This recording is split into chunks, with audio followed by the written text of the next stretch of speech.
ባካችሁ ለባምቢ ሀበሻ እንድረስላት። በጣም ከባድ ሁኔታ ውስጥ ነው ያለችው። ስቶሪዋ ላይ የለጠፈችው ነገር፣ በቪዲዮ ያስተላለፈችው ነገር መልካም አይደለም። ስለዚህ እንድረስላት። እኔ ቦኒ ታድረሽ ማለት ጀመርኩኝ ዛሬና ከፋኝ እንደዚህ ማለት የራሱ። ሰሞኑን ማህበራዊ ሚዲያውን እንደ ጉድ ያጥለቀለቀ በጣም በርካታ ሰዎች ሀሳብ አስተያየታቸውን የሰጡበትና አወዛጋቢ የተባሉ ነጥቦች የተነሱበትን ጉዳይ ልናነሳ ነው።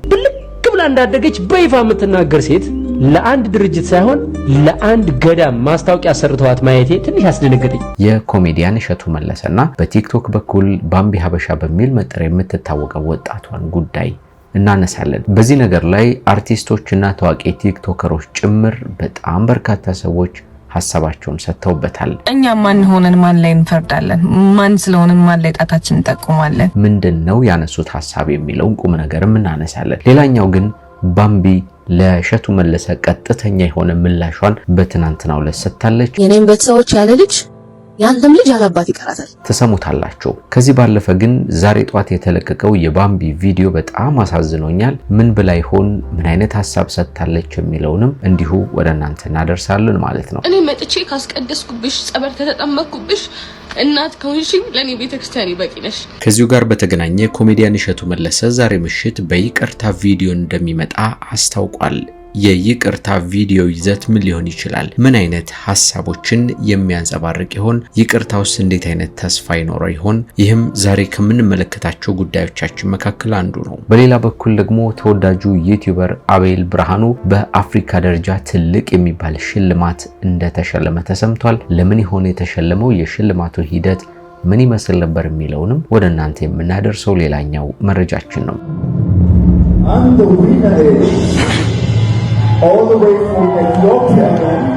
እንደምን ቆያችሁልን? የምንወዳችሁና የምናከብራችሁ የጎራ ስቱዲዮ ቤተሰቦች በተለያየ ዓለም ክፍል ሆናችሁ እንግዲህ እኛን ተቀዳሚ ምርጫ አድርጋችሁ ስለምትከታተሉን በጣም ነው የምናመሰግነው። እንደምታውቁት ቻናላችን ደግሞ የተለያዩ ወቅታዊ፣ ማህበራዊ፣ አዝናኝና አስተማሪ የሆኑ ልዩ ልዩ ታሪኮችን እንዲህ እየዳሰሰ ነው ወደ እናንተ የሚያደርስላችሁ። ዛሬም ሰሞንኛ አነጋጋሪ የተባሉ ክስተቶችን በማንሳት እንድትማሩ፣ ቁም ነገር እንድታገኙ በሚል ይህንን መሰናዶ አዘጋጅተናል። ጌታቸው በላይ ደግሞ የመሰናዶ አዘጋጅና አቅራቢ ሆኜ አብሬያችሁ እስከ መጨረሻው ቆያለሁ ማለት ነው። ድንገት ግን ቻናላችንን ሰብስክራይብ ያላደረጋችሁ ካላችሁ ሰብስክራይብ አድርጉ። ሐሳብ አስተያየታችሁንም ደግሞ በኮሜንት ላይ ልታኖሩልን ትችላላችሁ። ስለዚህ በቀጥታ ወደ መሰናዷችን እንሻገር።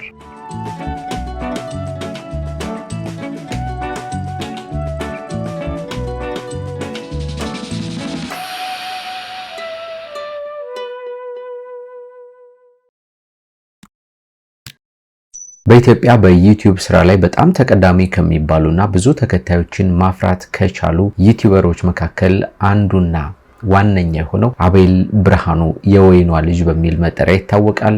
በስፋት የተለያዩ ዓለም አቀፍ ዜናዎችን የሚያቀርብበት የዜና ቻናሉ አለ። ከዚህ በተጨማሪ ደግሞ ሌላኛው ቻናሉ ዓለምን እየዞረ የተለያዩ ሀገራትን ታሪኮች እንዲሁም ልምዳቸውንና ባህላቸውን፣ ወጋቸውን ከዚያው አኗኗር ዘዴያቸውንም ጭምር በማስቀኘት በጣም ደስ የሚያሰኙ ፕሮግራሞችን ይሰራልና በእነዚህ ፕሮግራሞቹ የተነሳ ደግሞ ከኢትዮጵያ አልፎ በአፍሪካ ደረጃ እንዲሁም በዓለም አቀፍ ደረጃ በጣም ትልልቅ የሚባሉ ተቀባይነቶችን በማግኘት ላይ ይገኛል። በዚህ ሰዓት አሁን ደግሞ ያልተጠበቀ በጣም ደስ የሚያሰኝ ሽልማት ተቀብሏል። ኢትዮጵያን በመወከል ሀገራችንን በአፍሪካ ደረጃ በማስጠራት ሽልማቱ ምንድነው? ለምንድነው የተሸለመው የሚለውን እንመልከተው ዝርዝሩን። በመጀመሪያ ቪዲዮን ግን ላሳያችሁ፣ ተመልከቱ።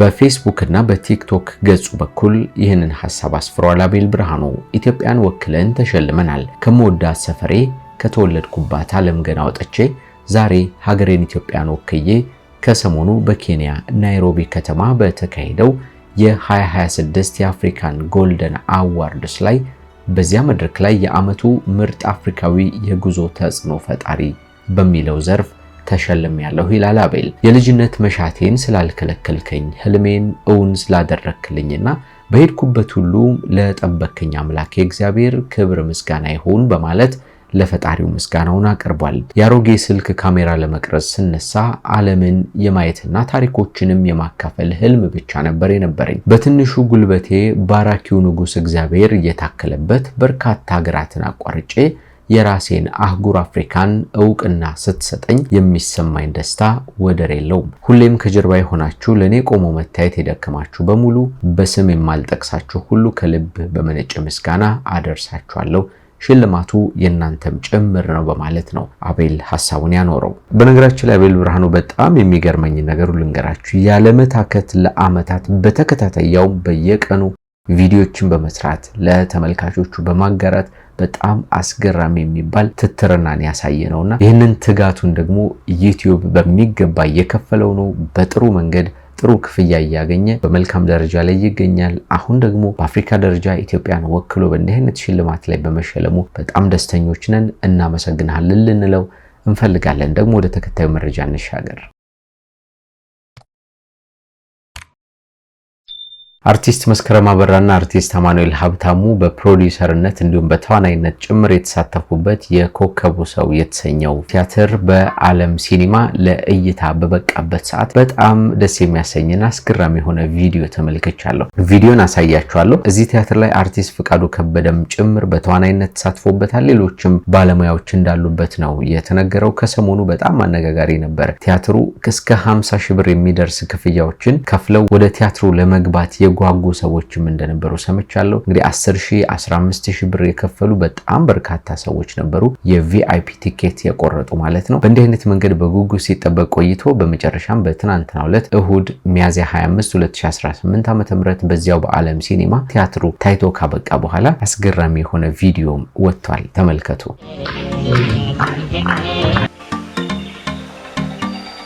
ወደ መድረክ የምትወጣው ተወዳጇ ሙሉ አለም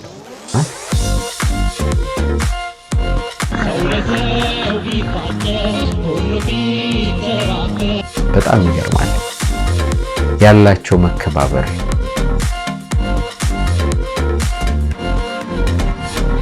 ሙሉ ዓለም በኪነ ጥበቡ ላበረከተችው ላላት ፍቅር ለሰራችው በጣም በርካታ ስራ እንዲህ አጎንብሰው ትልቅ ክብር ነው የሰጧት። በጣም ደስ ይላል።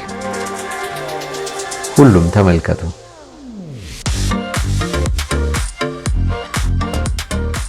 በጣም ደስ ይላል። እንግዲህ በኪነ ጥበብ ውስጥ ያሉ ሰዎች እርስ በርሳቸው መከባበር፣ እርስ በርሳቸው እንዲህ አይነት ታላላቆቻቸውን የማክበር ባህላቸው ከድሮ ጀምሮ የመጣ ነውና ዛሬም ደግሞ እነዚህ ወጣቶች ተወዳጇን አርቲስት በእነዚህ አይነት መንገድ አክብረው ተመልክተናልና በጣም ስለገረመኝና ደስ ስላሰኘኝ ነው ቪዲዮ የጋበዝኳችሁ። አሁን በቀጥታ የኮሜዲያን እሸቱ መለሰና የቲክቶከሯ ባምቢ ሀበሻን ጉዳይ እናንሳ።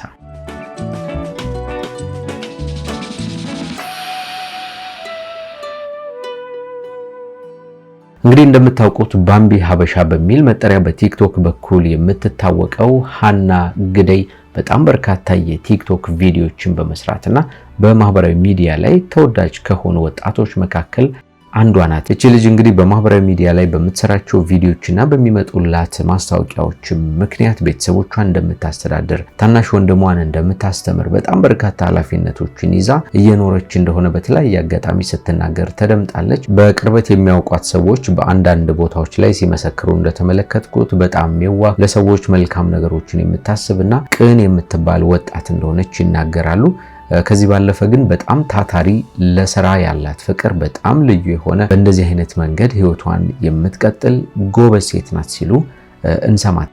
ታዲያ ባምቢ እንዲህ አይነት ጎበዝ ሴት ብትሆንም ማህበራዊ ሚዲያ ላይ የወጣ ሰው መቼም ትችት አያጣውምና በጣም በርካታ ትችቶችን ታስተናግዳለች። በተለያየ አጋጣሚ በተለያየ መንገድ ማለት ነው። በተለይ ደግሞ በምትሰራቸው ቪዲዮዎች የተነሳ ብዙ ሰዎች ያልተገቡ ንግግሮችን ጭምር እንደሚናገሯት ይታወቃል። በተለያየ አጋጣሚም እሷም እየወጣች እያለቀሰችም ጭምር እባካችሁ ተውኝ በማለት ምላሽ ስትሰጥበት በተደጋጋሚ ስንሰማ ነበር። ከሰሞኑ ደግሞ በአንድ ጉዳይ በጣም አነጋጋሪ ሆነች። ይሄው ምንድነው?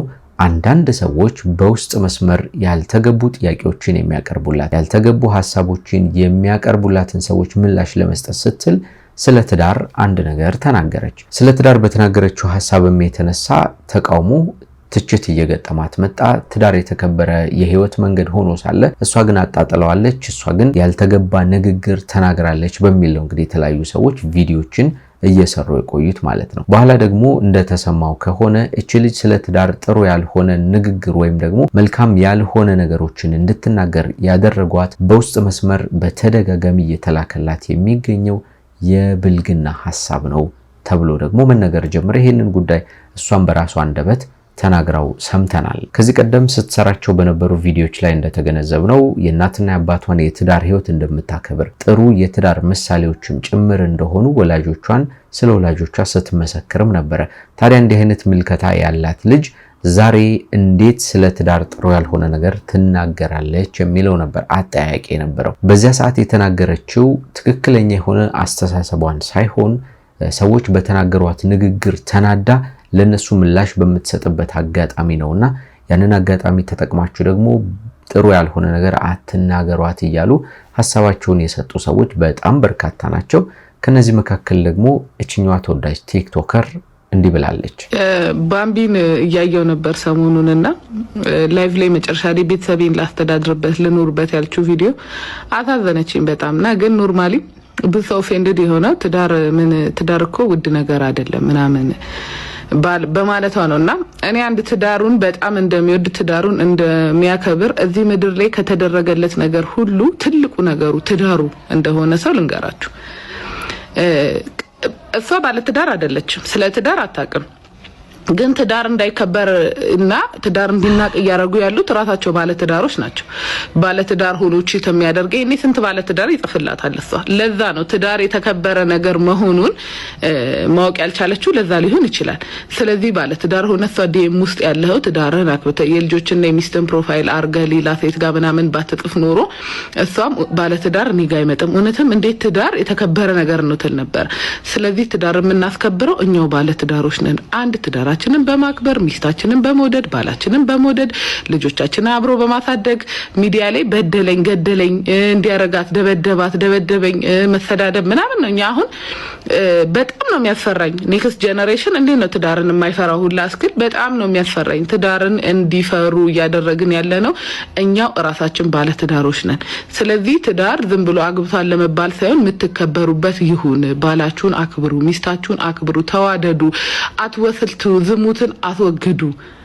ትዳርን ማስከበር ያለብን ራሳችን ባለ ትዳሮች እንጂ ያላገቡ ሰዎች አይደሉም። ያላገቡማ የተጋቡትን አይተው ነው ትዳርን ጀጅ የሚያደርጉት። እንግዲህ ሀና ግዳይ ስለ ትዳር ይሄንን ተናገረች ከተባለ ጊዜ አንስቶ ያልተገቡ ንግግሮች፣ ያልተገቡ ሐሳቦች በተደጋጋሚ ከመሰጠት አለፈና የቲክቶክ አካውንቷን ጭምር ሪፖርት ያደረጉበት ሰዎች እንዳሉ ተሰማ ማለት ነው። በዚህም ሳቢያ ነው እንግዲህ ሀና እያለቀሰች እባካችሁ ተውኝ፣ እኔ ቤተሰቦችን የማስተዳደር ሰው ነኝ እያለች ሐሳቧን ስታስቀምጥ የነበረው እንደምትሰሙት። ደግሞ ላይክ የኔ ሪአክት ማድረግ እንዴት ነው? ላይክ ይቅርታ ጠይቂ ምናምን እንደዚህ እንዴ? እኔ ሀና ይወድልኛል እንዴ? ቀን በቀን የእንትን ልጅ የተወልኩ መሰደብ ይወድልኛል እንዴ? እንዴ ማን ነው የኔን ስም የሚያየው? እዚህ ላይ ወጥቼ ስለማወራ ነው እንዴ? እዚህ ላይ ጀግና መስዬ ስለምታይ ነው? በጣም እኮ ይሰልቻል። ኤቭሪዴይ የእናንተን ስድብ እየሰማሁ እኮ ነው ተነስቼ ለመስራት ለመለወጥ ሞክረው እንዴ። እንዲህ አይነቱ አወዛጋቢ ነገር እየተከናወነና በማህበራዊ ሚዲያ ላይ በጣም መነጋገሪያ በሆነችበት ሰዓት ደግሞ ያልተጠበቀ ሌላ ነገር ተፈጠረ። ኮሜዲያን እሸቱ መለሰ በዩቲዩብ ገጹ በኩል አንድ ሐሳብ መናገር ጀመረ። እንግዲህ ይህ ቪዲዮ ወደ 10 ምናምን ደቂቃ አካባቢ ነው የሚፈጀው። እንግዲህ በቪዲዮ ላይ በማህበራዊ ሚዲያ ላይ ወጣቶች ያልተገባ ስነ ምግባር እያሳዩ መሆናቸውን በተለይ ከቤተክርስቲያን ጋር ተገናኝቶ አንድ ጊዜ በዓለማዊ መንገድ በሌላ በኩል ደግሞ በመንፈሳዊ መንገድ ሁለቱንም አጣምረው እየሄዱ በመሆናቸው ይህ ደግሞ ለቤተክርስቲያኗ ተገቢ አይደለም።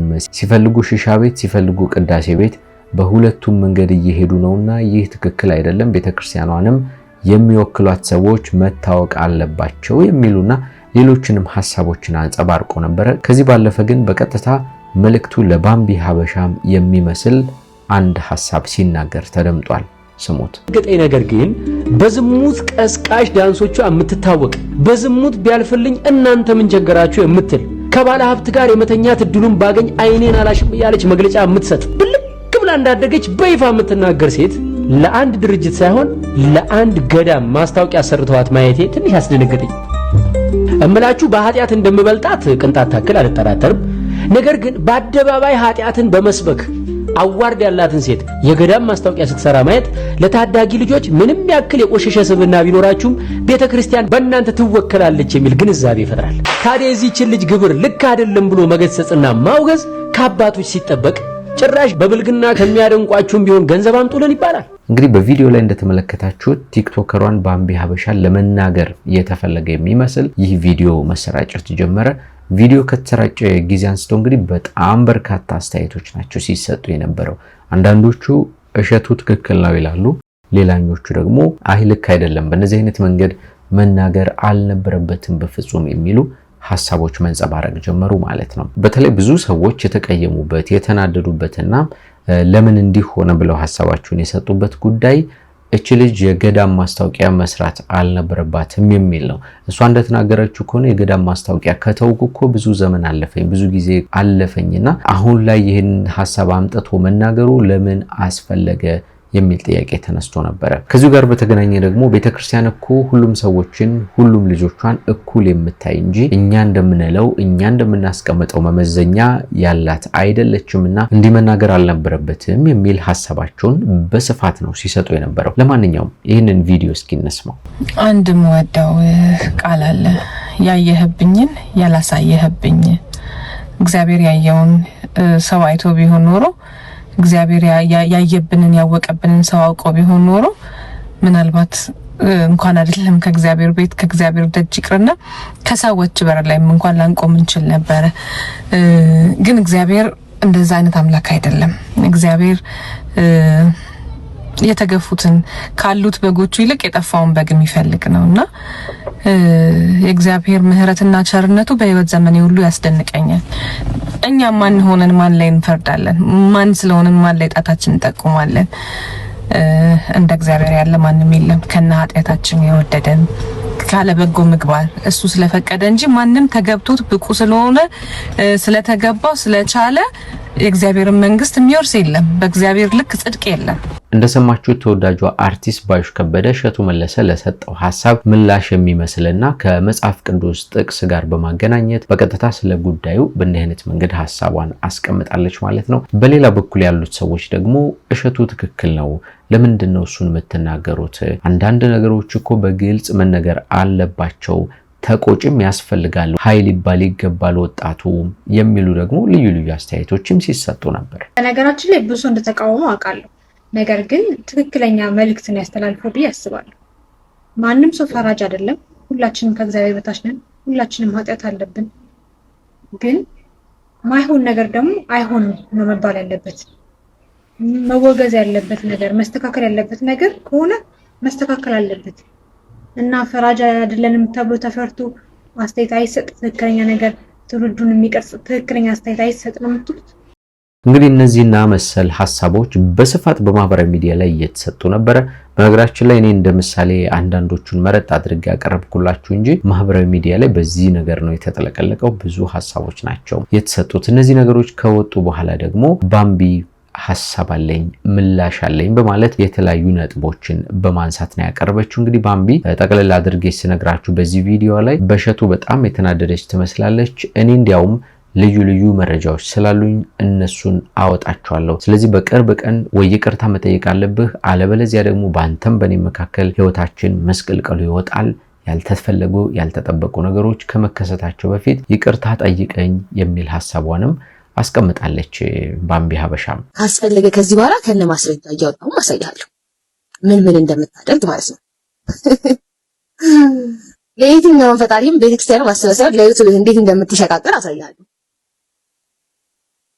አየክ አይኔን የነካኸኝ ቤተሰቦቼን የነካኸኝ እዚህ ጋር ወርቼ የምጨርሰው ነገር አይደለም። በቅርብ እንገናኛለን ቃል እገባልሃለሁ።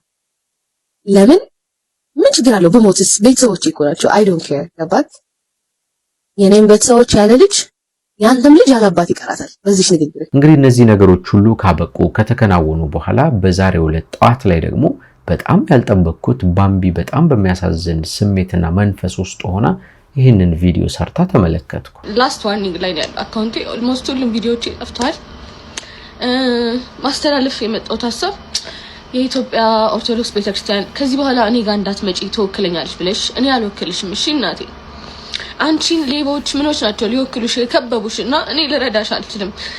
እነሱ 30-60 እየተካፈሉ ከነዲያን ጋር እነሱ ይጠብቁሽ። እኔ መጥቼ ካስቀደስኩብሽ ጸበል ከተጠመቅኩብሽ እናት ከሆንሽኝ ለኔ ቤተክርስቲያን ይበቂ ነሽ። ዝም ብላችሁ እንጂ እኔ የገዳም ማስታወቂያ ከሰራው ዘመን የለኝም ነበር። እኔ እኮ ተጠግቼ አምላኬን ፈልጌ ተጠግቼ ጭራሽ ከአምላኬ ርቄ የቤቱ ተክሏ መሆኑን ታስተምሩኝ ትቼ ወጥቼ መጨፈር ከጀመርኩ ቆይቻለሁ። ዝም ብላችሁ የተነሳችሁ። በመግቢያ ላይ እንደነገርኳችሁ ባካችሁ ለባምቢ ሀበሻ እንድረስላት ብያችሁ ነበር። ባምቢ ያለችበትን ከባድ ሁኔታ በመረጃ ላሳያችሁ። እንትኖች አጋንንቶች ጋር ነው ፋይት እያደረኩት እና እነዚህ ደግሞ ይከብዱኛል። እኔ አልቻልኩም። እውነት እኔ ቦኒ ታድለሽ ማለት ጀመርኩኝ ዛሬና ከፋኝ እንደዚህ ማለት የራሱ። ስለዚህ አትምጡብኝ እሺ። በማህበራዊ ሚዲያ በተለይ በቲክቶክ ላይ በምትሰራቸው ስራዎቿ የምትታወቀው ባምቢ ሀበሻ ወይም ሀና ግደይ ሰሞኑን ከተለያዩ አቅጣጫዎች እያስተናገደች ያለችው ከባድ ትችት፣ ውዝግብና ጣት መቀሰር ወደ አሳሳቢ የስነ ልቦና ቀውስ ውስጥ የከተታት ይመስላል በማለት ኢትዮሊድ ሀና ግደይ የለጠፈችውን ስቶሪ መነሻ አድርጎ ሐሳቡን ይገልጻል። ባምቢ በዛሬው ዕለት በስቶሪዋ ላይ ያጋራችው ጽሑፍ እጅግ አሳሳቢና ትኩረትንም የሚሻ ነው ብሎታል። በጽሑፏ ላይ ባለጊዜው ደስ ይበለው፣ እኔ በጊዜ ከጌታዬ ጋር መሆን ይሻለኛል፣ እዚያ እንዲያውም እህቴም ወንድሜም ይጠብቁኛል በማለት ተስፋ የመቁረጥና ህይወቷንም የማጥፋት ሐሳብ እንዳላት የሚያመላክት ከባድ መልእክት ነው ያስተላለፈችው ነው የሚለው። እኔ ጋር መጣችሁ ምንም የምካፈላችሁ ነገር የለም። በጣም ብዙ ቲክቶከሮች አሉ እስካሁን የገዳም ማስታወቂያ የሚሰሩ፣ ከነሱ ጋር ጨርሱ። እኔ አልፈልግም፣ አልሰራም። ስንት አይነት ብልግና በሚሰራበት አገር የአንድን ሴት ልጅ ህይወት ለማጥፋት ይሄን ያህል ከፍና ዝቅ አትበሉ። በተጨማሪም ባገራችው ቪዲዮ ላይ በከፍተኛ ብስጭትና ቁጣ እንዲሁም ለቅሶ ውስጥ ሆና ለተቾቿ እያለቀሰች የተስፋ መቁረጥ ምላሽን ሰጥታለች። ይህ አካሄዷም የሚያሳየው ከውስጥ እያሳለፈች ያለችው የጭንቀት ጫናና መረበሽ ምን ያህል ከባድ እንደሆነ ነው የሚለው መረጃው። በማህበራዊ ሚዲያ ላይ እንግዲህ ብዙ ነገሮችን ሰምተናል። ስለዚህ ለባምቢ ሀበሻ እንድረስላት ብዬ ቪዲዮን የጀመርኩት በዚህ ምክንያት ነው። ስለዚህ አሁን ባምቢ ካለችበት ስሜት፣ አሁን ባምቢ ካለችበት ጥሩ ያልሆነ ሙድ መውጣት አለባት። ቤተሰቦቿ፣ ወዳጆቿ፣ ጓደኞቿ፣ የቅርብ ሰዎቿ በሙሉ ከጎኗ የምትሆኑበት ጊዜ ነው በዚህ ሰዓት ማለት ነው። በሌሎቻችን ደግሞ በማህበራዊ ሚዲያ ላይ ስለሷ የሚወሩ መጥፎ ነገሮችን በሙሉ ከዚህ ሰዓት ጀምሮ ማቆም ይጠበቅብናል። በቃ እዚህ ላይ ይበቃል። እስካሁን ድረስ የተተቸችው ነገር ተተችታለች። እስካሁን ድረስ ያለፈው ነገር አልፏል። እዚህ ላይ ግን ይበቃል። በቃ ይሄ መጨረሻው ጣሪያ መሆን አለበት ነው የኛ መልእክትና ከዚህ ባለፈ አንቺ ራስሽ ባምቢ በጣም ጠንካራ ወጣት ነሽ። ከዚህ ቀደም ያለፍሻቸውን የህይወት መስመሮች እናውቃለን። እስከዛሬ ድረስ ጠንክረሽ እንዳሳየሽን ዛሬም ይሄንን ጥንካሬሽን እንፈልገዋለን። እንደገና ጠንክረሽ ማሳየት ይጠበቅብሻልና እንዲህ አይነቱን መጥፎ ሐሳብ ከውስጥሽ አውጥተሽ መልካሙ ነገር ብቻ እንድታደርጊ፣ ይልቁንም እንዲህ አይነቶች መገፋት፣ እንዲህ አይነቶች ጥሩ ያልሆኑ ንግግሮች ወደ ፈጣሪ ሊያቀርቡሽ ይገባል እንጂ እንዲህ ያለውን ክፉ ሐሳብ በአእምሮሽ ውስጥ ልትመላለሹ አይገባም የሚል መልእክት አለን እኛ እንደ ሚዲያ። እንግዲህ በማህበራዊ ሚዲያ ላይ አላስፈላጊ የሆነ ትችትና ከልክ ያለፈ ሰዎችን መሳደብ የሚያመጣው መዘዝ ይሄ ነው። ብዙ ጊዜ በዚህ ጉዳይ ላይ ቪዲዮዎችን እየሰራሁላችሁ ቆይቻለሁ። ብዙ ጊዜ የተለያዩ ምሳሌዎችን እያነሱ አምጥቻለሁ። በማህበራዊ ሚዲያ ላይ ሰዎችን ማሸማቀቅ፣ ሰዎችን መሳደብ የሚያመጣው መዘዝ ብዙ ነው። ከዚህ በፊትም ራሳቸውን ያጠፉ ሰዎችን ተመልክተናል። ራሳቸው ላይ ብዙ ጉዳት ያመጡ ሰዎችን አይተናል። ህይወታቸው የተመሰቃቀለ ከማህበራዊ ሚዲያ ላይ የወጡ ስራቸውን ያቆሙ በኮሜንት ምክንያት ማለት ነው። እነዚህና መሰል አላስፈላጊ ነገሮች ይከሰታሉ። አሁን ደግሞ ባምቢን እንደሰማችኋት ከሆነ ከዚህ በኋላ መንፈሳዊ የሚባሉ ስራዎችን አቆማለሁ፣ በቃ እጨፍራለሁ፣ እዝናናለሁ፣ ዓለማዊ የሚባሉ ነገሮችን ብቻ ለቅላችኋለሁ ነው። ቤተክርስቲያን ጸበል ከተጠመቅኩ ከተሳለምኩ ይበቃኛል፣ ሌላውን ነገር ትቻለሁ እያለች ነው። እቺ ልጅ በሌላ አባባል ምን መሰላችሁ? ወደ ፈጣሪ የመመለሻ የመሄጃ እድሏን በእንደዚህ አይነት ኮሜንቶች ምክንያት እየተዘጋባት ነው ማለት ነው አይደለ? ስለዚህ ሰዎችን አላስፈላጊ ኮሜንት መጻፍና መናገር እንዲሁም ደግሞ አስተያየቶችን መስጠት በእንዲህ አይነት መንገድ ከባድ የሚባል መዘዝ ያመጣል። እንግዲህ በተለያዩ ሃይማኖታዊ አስተምሮዎች መሰረት ምዕመናን በተለያየ ዓለም ውስጥ ይኖራሉ፣ በተለያየ መንገድ ውስጥ ይኖራሉ። ያንን መንገዳቸውን የሚያስተካክሉት ደግሞ ወደ ፈጣሪ በመቅረብ ወደ ሃይማኖታቸው በመጠጋት ነው። ስለዚህ እንዲህ አይነቶቹን የመጠጊያ የመቅረቢያ መንገዶች ደግሞ ልንዘጋባቸው እንችላለን ማለት ነው፣ እንዲህ አይነት ክፉ ነገሮችን በመናገርና እንግዲህ ለዚህ ነገር መፍትሄው ምንድነው የሚለውንና የራሴን ሐሳብ ስሰጣችሁ በማህበራዊ ሚዲያ ላይ ትችት ከማድረሳችን ስድቦችን ከማቅረባችንና አላስፈላጊ ንግግሮችን ከመናገራችን በፊት ምናልባት እነዛ ሰዎች ልክ አይደሉም ብለን እንኳን ብናስብ አስተያየት የምንሰጥበትን መንገድ ማስተካከል፣ ስለ ሰዎቹ የምንናገርበትን መንገድ ጥሩ ማድረግ ዋነኛ መፍትሄ ነው። እንግዲህ ማህበራዊ ሚዲያ ላይ በጣም በርካታ ጥፋቶች አሉ። ይሄ የሚካድ ነገር አይደለም። ወጣቶች ብዙ ሊያጠፉ ይችላሉ። ነገር ግን ጥፋታቸውን የምንናገርበት መንገድ ግን ሊያርቃቸውም ሊያድናቸውም ይችላልና ጥንቃቄ ማድረግ አስፈላጊ ነው። አስተያየት አይሰጥ አይደለም፣ ሐሳባዊ ነገር አይደለም፣ በጣም አስፈላጊ ነው። ይሄ ልክ አይደለም ብሎ የሚናገር ሰው ያስፈልጋል፣ ልክ ነው። ግን የመናገሪያ መንገዱ ግን ዋናውና መሰረታዊ ነገር መሆን አለበት። ስለዚህ በዚህ አይነት መንገድ ጥንቃቄ የሚያስፈልገው አካሄድ ነው ለማለት ያህል ነው። በሌላ በኩል ኮሜዲያን እሸቱ መለሰ ምሽት ላይ የይቅርታ ቪዲዮ ይዞ እንደሚመጣ በፌስቡክ ገጹ በኩል ለጥፎታል። እንግዲህ ምሽት ላይ ምን አይነት የይቅርታ ቪዲዮ ይሆን ይዞ የሚመጣው የሚለውን እንመለከታለን። ትናንት ባምቢ ባስተላለፈችው መልእክቷ ይቅርታ መጠየቅ አለብህ፣ ካልሆነ ጥሩ ያልሆኑ ነገሮች ይፈጠራሉ የሚል ሐሳቧን ስታኖር ነበርና እንግዲህ ይህ ይቅርታው ደግሞ መልካም ነገሮችን ይዞ ይመጣ ይሆናል ብለን ተስፋ እናደርጋለን። በእነዚህ ሰዎች መካከል የተፈጠረውን ውዝግብም ያላላል ብዬም አስባለሁ። እንግዲህ ባምቢና እሸቱ አሁን በተፈጠረው በዚህ በማህበራዊ ሚዲያ ውጥንቅጥ ሳቢያ የመጣውን ችግር ቀርፈው ወደ መልካም ነገር መጥተው እንደገና ተቃቅፈው ቪዲዮ ሰርተው እንደምናይ ተስፋ አደርጋለሁ። እኔ በበኩሌ ያንን ነው የምንመኘው የምንፈልገው። አሁን ባምቢም ካለችበት ሐሳብና ሙድ ወጣ፣ እሸቱም ደግሞ ከተናገረው ንግግር አንጻር በመልካም መንገድ ራሱን አስተካክሎ መጥቶ በዚያ ሁኔታ ውስጥ እንደገና እንደምናያቸው ተስፋ አደርጋለሁ።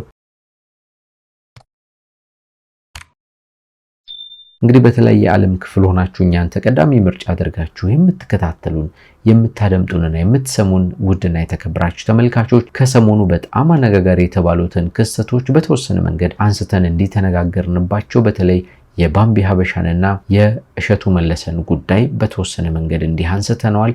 ከዝግጅታችን እንግዲህ ቁም ነገር እንዳገኛችሁ ተስፋ እናደርጋለን፣ ትምህርትም እንደጨበጣችሁ ጭምር ማለት ነው። በሚቀጥለው ደግሞ ሌሎች መሰናዶዎችን እናዘጋጅላችኋለን። ግን እስከዚያ ድንገት ሰብስክራይብ ሳታደርጉ የምታዩን ካላችሁ ሰብስክራይብ አድርጉ። ሐሳብ አስተያየታችሁንም ኮሜንት ላይ ጻፉልን። በነገራችን ላይ የዩቲዩብን አናላይሲስ ስመለከት ያንተ ተመልካቾች ሰብስክራይብ ሳያደርጉ የሚያዩ ሰዎች ይበዛሉ ይለኛል። ዳታው ነው የሚያሳየው። ስለዚህ ሰብስክራይብ አድርጉን። እያያችሁ ከሆነ ቪዲዮን እየተመለከታችሁን ከሆነ ሰብስክራይብ ማድረጋችሁ መልካም ነው። ቪዲዮንም ላይክ ማድረግ እንዲሁ ጥሩ ነው፣ ለኛ የሚጠቅመን ነገር ስለሆነ ማለት ነው። ደግሞ ሐሳብ አስተያየትም ሲኖር ኮሜንት ላይ መጻፍ ለኛ የሚገነባን ስለሆነ በእናንተ ኮሜንት በእናንተ ሐሳብ ስለሆነ የቆም ነው ብትሰጡን ደስ ይለናል። ደግሞ ይህንን ፕሮግራም ቢመለከቱት ቁም ነገር ያገኙበታል ብላችሁ ለምታስቧቸው ወዳጆቻችሁ ቪዲዮን ሼር ማድረግም ትችላላችሁ ማለት ነው። ጌታቸው በላይ አብሬያችሁ ቆይታ አድርጌያለሁ። በሚቀጥለው እንደገና እንገናኛለን። ሰላም ቆዩልን።